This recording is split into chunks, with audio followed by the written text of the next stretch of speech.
Es cierto que estamos bastante acostumbrados a ver representaciones de Jesucristo en las producciones cinematográficas de Hollywood, ¿verdad? La persona en cuestión suele tener el pelo muy largo, acompañado de una barba que puede variar de estilo, a menudo con un color de piel que tiende a ser claro. Además, los ojos de esta persona también son de color claro, lo que contribuye a una apariencia que puede percibirse de forma distintiva y llamativa. Si miramos atrás en el tiempo, podemos ver que en el arte de la época del Renacimiento, por ejemplo, muchas de las características de Jesús se representaban de forma recurrente. Sin embargo, si analizamos las producciones artísticas de la época medieval, observamos que existe cierta representación que, aunque carezca de la representación de unos ojos claros, no deja de reflejar concepciones de la época. Si retrocedemos aún más en el tiempo, nos encontramos con representaciones de Jesús más propias de un contexto mediterráneo. En cambio, si dirigimos nuestra mirada a la región etíope, encontraremos una representación de Jesús con un tono de piel más oscuro, algo que concuerda con el aspecto de los cristianos de esa región. Si decidimos remontarnos aún más atrás, al primer periodo del cristianismo en el contexto del Imperio Romano, veremos representaciones de Jesús que se asemejan a un hombre romano, con características como la ausencia de barba y el pelo corto, similares a las imágenes que podemos ver en diferentes obras. Sin embargo, podemos remontarnos aún más atrás y descubrir una de las representaciones de Jesús más arcaicas que conocemos, posiblemente la más antigua que existe. Esta representación, intrigantemente, revela una apariencia totalmente diferente de lo que comúnmente se imagina, ya que en lugar de tener los ojos claros, tiene el pelo largo. Esta es al menos una de las hipótesis que se pueden hacer para interpretar esta imagen. Es la principal, ¿no? En este punto, pretendo explicar la justificación de esta situación, y además, sacar a la luz ciertos aspectos fascinantes que se representan en esta imagen en particular. Después de todo, ¿por qué hay una cabeza de burro, no? El origen de esta expresión o duda se entiende generalmente como una reflexión sobre el origen de algo, ya sea un objeto, una idea o una información. Hace referencia a la curiosidad por conocer las raíces o el contexto histórico que dio origen a lo que se cuestiona. Es un cuestionamiento que busca comprender los fundamentos, el origen o los inicios de un tema en particular, permitiendo un análisis más profundo de sus características y significados. Este comentario no debe interpretarse como una ofensa infundada, ya que está intrínsecamente relacionado con algunas particularidades que caracterizan tanto al judaísmo como al cristianismo. Esta conexión es especialmente notable cuando se analiza desde el punto de vista de individuos que no eran ni judíos ni cristianos durante la época del Imperio Romano. Además, hay un aspecto adicional que resulta bastante intrigante, la realización de la crucifixión de Jesús, que sin duda merece consideración. Este aspecto hace que esta obra de graffiti tenga una importancia significativa a la hora de considerar la antigua práctica de la crucifixión, que es un tema que sigue siendo ampliamente debatido hasta nuestros días, especialmente en relación con la forma exacta en que Jesús habría sido sometido a ejecución. Claro que sí. Estaré encantado de seguir sus instrucciones y ayudarle paso a paso. ¿Qué le gustaría cubrir o discutir? Inicialmente, voy a explicar detalladamente todos los pormenores de esta imagen. Después de esta presentación, nos dedicaremos a analizar las controversias relacionadas con la cabeza de asno, presentes en la imagen, así como a explorar las implicaciones de la crucifixión. También abordaremos algunas interpretaciones menores que, aunque menos conocidas, también impregnan el debate sobre esta imagen y resultan bastante intrigantes. Estas cuestiones se comentarán brevemente al final de nuestro debate. A continuación, volveremos a la ciudad de Roma, fundamental para comprender el tema que tratamos en este vídeo, que se centra en un testimonio muy interesante y peculiar sobre la historia del cristianismo en la antigüedad. Para comenzar nuestro análisis, es esencial echar un vistazo detallado a lo que realmente se encuentra en esta inscripción en particular, que se conoce como el grafiti alexamenos. Este artefacto suele denominarse grafiti blasfemo, lo que implica que contiene elementos considerados ofensivos o irrespetuosos hacia determinadas creencias o figuras religiosas. Profundicemos, pues, en las características y el significado de este grafiti en particular. Este grafiti, de origen histórico, fue descubierto en la pared de un edificio conocido como el Pedagio, que data de la época del emperador Domiciano. Este edificio servía, de forma similar a un internado, como espacio de acogida y educación. En realidad, el edificio en cuestión tiene una historia más antigua de lo que la mayoría de la gente cree. Durante el reinado del emperador Domiciano, se utilizó como una especie de internado para la formación de pajes. Se encuentra en las inmediaciones de la colina del Palatino en Roma, lo que da lugar a su otro nombre, Graffiti Palatino. En cuanto a la fecha de creación de este grafiti, existe cierta controversia entre los estudiosos del tema, pero la hipótesis más aceptada apunta a que fue creado a mediados del siglo III, concretamente entre los años 200 y 300. ¿Es eso cierto?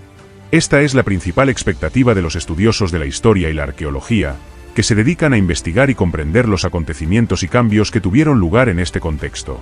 Sin embargo, en cualquier caso, cuando observamos la imagen que tenemos ante nosotros, situada a la esquina superior derecha, podemos ver la figura de un hombre de pie con los brazos abiertos, demostrando una postura abierta, mientras da la espalda al espectador. ¿No es así? En este contexto, podemos observar que la espalda del sujeto está visiblemente expuesta, lo que desempeña un papel importante a la hora de analizar y debatir el significado que puede presentar esta imagen. Además, es importante destacar que el personaje representado tiene una cabeza que se asemeja a la de un equino, lo cual es un rasgo notable y digno de consideración. ¿No es así? Posiblemente se trate de un animal de la especie equina, conocida como caballo. Sin embargo, es intrigante observar que hay líneas que representan una línea horizontal bajo los pies de la figura, así como una línea horizontal a la altura de los hombros que se alinea con las manos de la figura, y también hay una línea vertical que interactúa con estas otras líneas, formando así una especie de cruz que sirve de apoyo para los pies. Este aspecto se analizará con mayor profundidad más adelante. En la esquina inferior izquierda de la ilustración, podemos ver otra figura, una de cuyas manos está levantada hacia el crucificado de la escena. Acompaña a estas dos figuras una inscripción que reza: Alexamenos adora a Dios, o su Dios, o incluso un Dios. La interpretación más común sería: Alexamenos adora a su Dios. Esta expresión es interesante, ya que la posición de las manos levantadas puede verse como una indicación de que se trata del Alexamenos que está en el acto de adorar a un Dios, ya que la postura de adoración, que consiste en levantar las manos, se asociaba tradicionalmente tanto a los antiguos cristianos como a los no cristianos. Así que esta lectura parece bastante apropiada, ¿no crees? Así que nos encontramos con esta imagen. Pero, ¿cuál es la razón por la que la gente tiende a interpretarla como la letra N? ¿Cuál es la razón por la que los historiadores y arqueólogos interpretan que esta figura en cuestión es específicamente la de Jesús crucificado, en lugar de considerar la posibilidad de que pudiera tratarse de otra personificación o figura histórica? ¿Cuál sería la razón por la que no podría serlo? La crucifixión era una práctica bastante común en la sociedad romana de la época, lo que lleva a la conclusión de que podría haberse utilizado en relación con otra persona o figura histórica. ¿No es así? La elección de Jesús en particular adquiere relevancia debido a una serie de indicios que apuntan al como figura central. Estos indicios se encuentran en contextos históricos, teológicos y culturales, que se entrelazan y ofrecen una comprensión más profunda de su importancia. Además, el análisis de estos indicios revela aspectos que refuerzan la singularidad de su mensaje y sus acciones. Por lo tanto, el debate sobre por qué se destaca a menudo a Jesús requiere una cuidadosa consideración de estas pistas que nos dirigen a esta figura emblemática.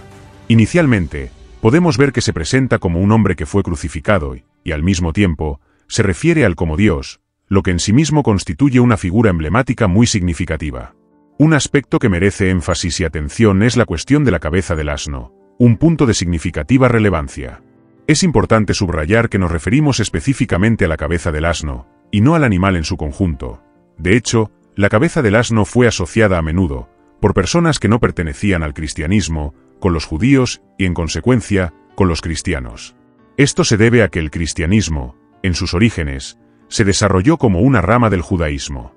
De este modo, el cristianismo tiene una relación muy estrecha con el judaísmo, hasta el punto de que acabó heredando muchos de los estigmas e insultos que se dirigían a los judíos, y por extensión, los cristianos también empezaron a recibir estos mismos insultos durante los primeros tiempos de su formación, especialmente en los primeros siglos de su evolución y desarrollo. En los inicios del cristianismo, tenemos varios testimonios históricos de ello en diversas fuentes, tanto de cristianos y judíos como de no cristianos y judíos.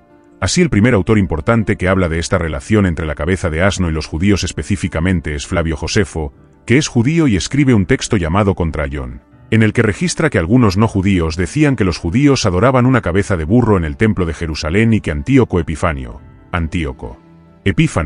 Antíoco IV, un rey seleucida, vio esta cabeza de burro hecha de oro cuando invadió el templo de Jerusalén. Esto fue antes de la revuelta de los macabeos, por lo que existe este registro en Josefo de que Josefo estaba molesto por el hecho de que los no judíos decían esto acerca de los judíos, que los judíos adoraban la cabeza de un burro. Que es un historiador romano del siglo I al II, dice en un libro llamado Historias que los judíos se salvaron en el Éxodo, así que relata, está contando la historia de los judíos y dice que un episodio fundamental para la historia de los judíos es el Éxodo de Egipto, en el que Moisés conduce al pueblo desde Egipto hasta la llamada Tierra Prometida y en este viaje, el pueblo empieza a sentir mucha sed y entonces aparece una manada de burros y Moisés sigue a esta manada de burros y encuentra una fuente de agua. Según el gusto, los judíos habrían erigido la imagen de un burro en el lugar más sagrado de su santuario. Y es muy probable que hubieran estado encantados con esta imagen, ¿no es así? Así que puedes ver que este es un tema que estaba de hecho en evidencia durante el tiempo en que el cristianismo estaba comenzando a establecerse y extenderse, ¿no es así? El proceso de formación de esta asociación entre la figura del asno y los judíos tuvo lugar, en su mayor parte, entre individuos que no pertenecían a la comunidad judía. Por lo tanto, fueron los no judíos quienes contribuyeron en gran medida a esta relación. Está claro que en ningún caso los judíos estuvieron de acuerdo con esta propuesta ni la aceptaron. Esta narrativa ha sido fuertemente rebatida y negada en varias ocasiones. Sin embargo, no solo los judíos se vieron obligados a eliminar estos rumores, que desde la antigüedad han estado relacionados con el concepto de olatría y la supuesta adoración de un burro. Los cristianos, por su parte, también tuvieron que hacer frente a estas acusaciones infundadas. Un ejemplo notorio de ello es el autor Tertuliano, que produjo una obra titulada Apología. En este libro, menciona que había individuos que sostenían que los cristianos estaban próximos al judaísmo, asociándolos con la idea de olatría y la veneración de un asno. Sin embargo, Tertuliano se esfuerza por refutar enérgicamente estas acusaciones infundadas y sin fundamento. Desde un punto de vista que no se limita a un enfoque estrictamente histórico, sino que se centra en aspectos más retóricos, se puede sugerir que los romanos tenían una profunda veneración por una variedad de animales y por entidades que eran una fusión de seres humanos y animales. En este sentido, es posible imaginar que los romanos podrían haber cuestionado o incluso desaprobado el hecho de que los cristianos dirigieran su culto específicamente al asno, en lugar de venerar a la amplia gama de animales que ellos, los romanos, tanto veneraban. Esta situación podría interpretarse como una limitación en la perspectiva de los cristianos, ya que al elegir un único animal para venerar, se alejan de la rica diversidad que marcaba la devoción romana. Él solo está contrarrestando la agresión, por así decirlo, y también es interesante porque hay otro texto de Tertuliano que dice que incluso los judíos, que eran originalmente las personas acusadas de olatría, estaban en el momento del segundo al tercer siglo acusando a los cristianos de olatría, lanzando este insulto que habían recibido contra los cristianos, por lo que dice en este texto que un judío romano acusó a los cristianos de ser cohetes, correcto, adoradores de burros, y este judío romano se paseaba por su casa mostrando la imagen de un hombre en toga con orejas y patas de burro, que representaba a los cristianos, cierto, arqueológicamente allá en el siglo XIX, no sé si dije la fecha al principio del vídeo, cierto, pero este graffiti fue encontrado en 1857, pero cuando se encuentra este graffiti, encaja perfectamente con lo que ya sabíamos de este periodo y de esta tensión cultural, religiosa y social entre los judíos cristianos y los seguidores de las tradiciones grecorromanas, que serán llamados paganos más adelante. Por el momento, elijo no utilizar el término en cuestión, pero eso no plantea ningún problema. ¿Está de acuerdo? De modo que esta situación aclara con bastante eficacia las razones por las que una persona que no se identifica como cristiana podría interpretar o representar de algún modo a Jesús, ¿correcto? Es con una mente limitada, comparable a la de un burro, que uno ve toda esta situación que involucra tradiciones arraigadas, polémicas problemáticas e insultos que circularon ampliamente en el pasado.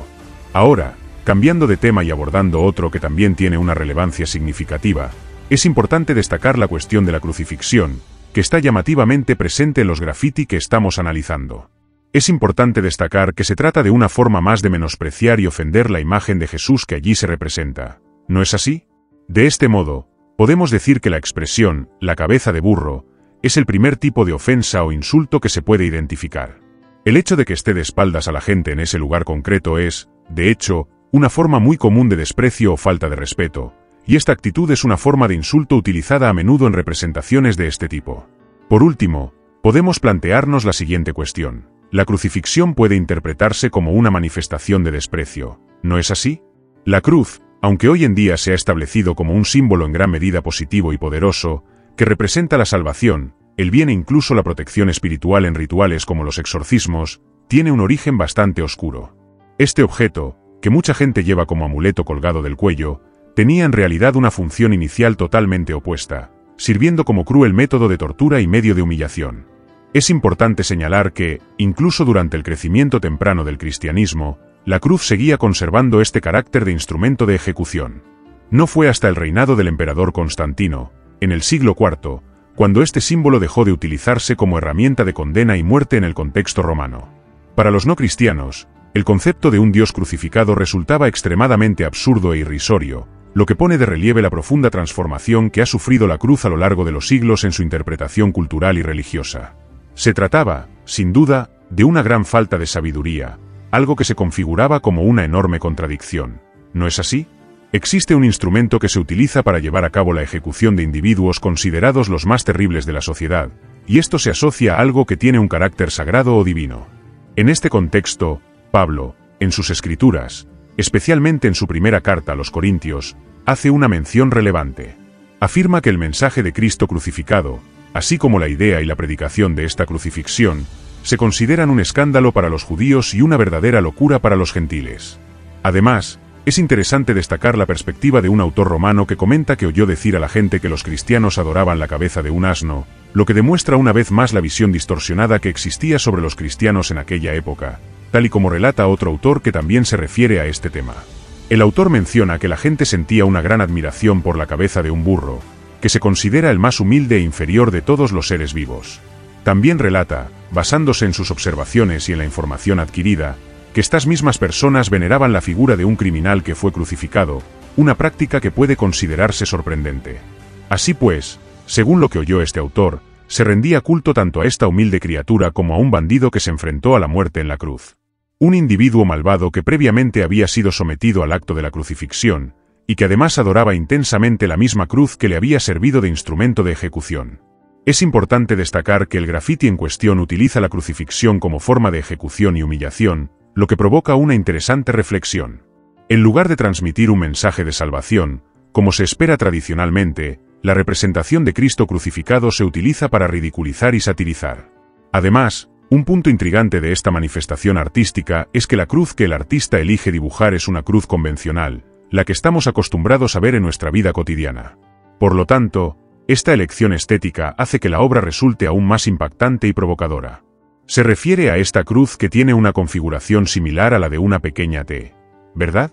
La figura conocida como la cruz puede interpretarse de diferentes maneras, teniendo en cuenta que su representación visual está bastante desvaída en la pared donde se encontró originalmente. Este estado de desgaste puede influir en la forma de observar y comprender el dibujo. Así que, realmente, este tipo de calcomanías, ¿no es así? Estas reconstrucciones presentan a menudo un nivel de claridad que, en ciertas ocasiones, supera lo que transmite el dibujo. La parte superior de la cruz está colocada de tal forma que se asemeja al extremo de la T minúscula, ¿verdad? En algunas ocasiones, la parte superior de la cruz puede quedar enmarcada por la línea horizontal, ¿no es así? En la línea horizontal que se extiende hasta la parte superior, es correcto que la letra T vaya en mayúscula, ¿no? La Cruz del Comisario es una condecoración militar que se concede a los miembros de las Fuerzas Armadas en reconocimiento a su destacado servicio en misiones específicas. Esta medalla suele concederse en acontecimientos importantes en los que los soldados han demostrado un valor, una dedicación y una profesionalidad excepcionales. El simbolismo de esta condecoración se remonta a tradiciones históricas, y además de recompensar el valor individual, también sirve para elevar la moral de otros miembros de las Fuerzas Armadas. Con una historia rica y significativa, la Cruz del Economato se ha convertido en un símbolo de honor y respeto en el contexto militar. Espero que hayan entendido lo que intento exponer. No obstante, tengo previsto insertar algunas imágenes en la edición más adelante, lo que hará que las explicaciones sean más visuales y, en consecuencia, más comprensibles. El aspecto central que quiero destacar es que, en épocas anteriores, había muchas variaciones y formas diferentes de objetos. ¿No es así? Existían diferentes tipos de instrumentos de ejecución que se denominaban comúnmente cruces o estauros, denominación que englobaba diferentes formas y estructuras utilizadas para la pena capital. En el contexto del Nuevo Testamento, la terminología utilizada en griego para referirse a determinados instrumentos de tortura era muy amplia y abarcaba diversos tipos de herramientas, por lo que no es posible determinar a partir de esta palabra únicamente a qué objeto concreto o forma exacta se refería el autor del texto. Esto significa que, incluso cuando esta nomenclatura aparece en las escrituras del Nuevo Testamento, no podemos afirmar definitivamente que se trate de la cruz que conocemos hoy, que es una representación muy común en la iconografía cristiana actual. De hecho, hay algunas denominaciones dentro del cristianismo que adoptan la interpretación de que el instrumento del sufrimiento de Jesús, en lugar de ser la típica cruz, era en realidad una estaca vertical, es decir, una simple columna, y que Jesús fue clavado únicamente en esta estructura. Ya he expresado brevemente mi opinión sobre esta cuestión en un vídeo en el que respondí a algunas preguntas que se me plantearon. Sin embargo, debo subrayar que la palabra en cuestión no tiene un significado que la defina exclusivamente en ningún sentido. Es decir, no se refiere necesariamente a una estaca erguida, ni a la cruz con misa, ni a la cruz en masa ni a la cruz en X, que, por cierto, tiene otro nombre que no recuerdo en este momento. Además, es importante destacar que esta palabra no tiene por qué corresponder a un objeto concreto, ya que aparece en un texto de Luciano de Samata, que fue un autor activo en el siglo II, en el que el término se utiliza para describir la situación de Prometeo, que estaba encadenado en una cantera. Por lo tanto, en esta narración no se hace referencia a ningún objeto de madera y se describe que Prometeo fue crucificado, lo que demuestra que se trata de una palabra con un alto grado de polisemia, es decir, que tiene múltiples significados. La expresión en cuestión es bastante compleja y puede asociarse a varias interpretaciones diferentes. En consecuencia, no podemos decir con total certeza qué tipo de instrumento de ejecución se utilizó para condenar a Jesucristo. Sin embargo, teniendo en cuenta el grafiti que lleva el nombre de Alexamenos, que se estima que fue realizado aproximadamente 200 años después de la muerte de Jesús, es posible que el objeto en cuestión tuviera una forma específica, ¿no es así? La expresión forma de T se refiere a una configuración o estructura que se asemeja a la letra T. Esta organización puede observarse en diversos contextos, como el diseño, la arquitectura o incluso la disposición de los muebles en una habitación. Comprender esta forma implica analizar las características específicas que la definen, como la combinación de líneas verticales y horizontales que se cruzan en un punto, proporcionando un aspecto distintivo. La forma en T puede utilizarse para optimizar espacios, crear divisiones o facilitar la circulación en una habitación. Lo que esto significa es que si se añaden otras pruebas o información adicional, se hace evidente, ¿no? Hay varios textos más que datan del siglo II o III, ¿verdad?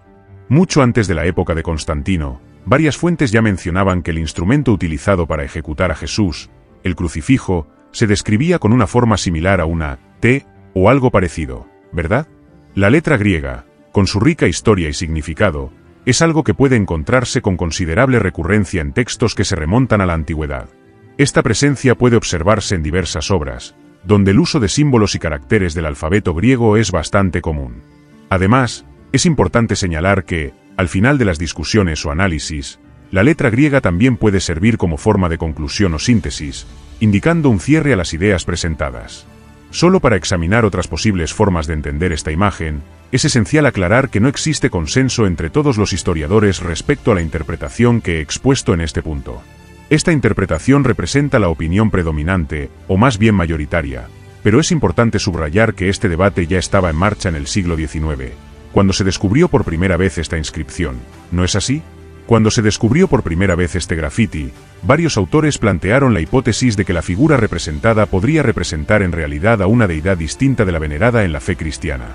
Entre las posibilidades sugeridas están la figura del dios Anubis y la del dios Set, que son deidades asociadas a tradiciones religiosas diferentes, según la interpretación de dos estudiosos presentes en el análisis. La cabeza que representa al dios egipcio Anubis tiene la forma característica de un chacal, mientras que la figura de Set, otra deidad importante en la mitología egipcia, tiene la cabeza de un animal cuya identidad está rodeada de misterio. Este animal, a menudo denominado Animal 7, es un enigma porque es imposible definir con precisión a qué especie pertenece.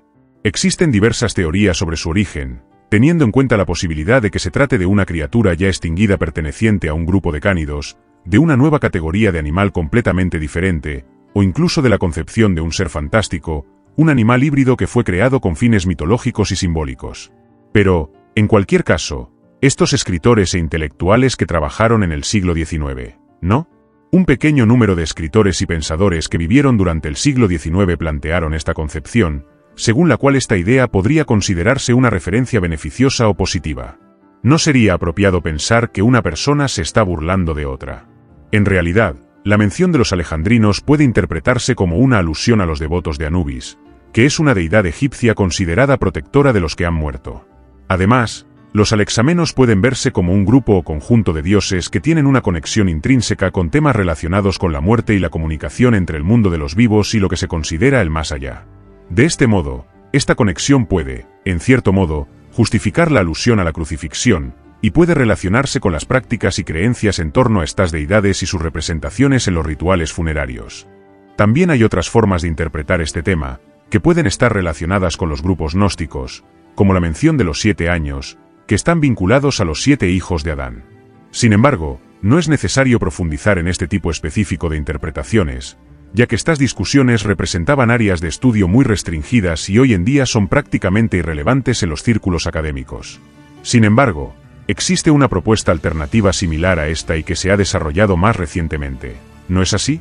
Recientemente tuve la oportunidad de leer sobre este tema en un capítulo específico de un libro que les mostraré en pantalla en breve. Sin embargo, en ese capítulo, los autores desarrollan el argumento de que la representación de la figura crucificada podría estar asociada a Set o Set-Tifón, ¿no?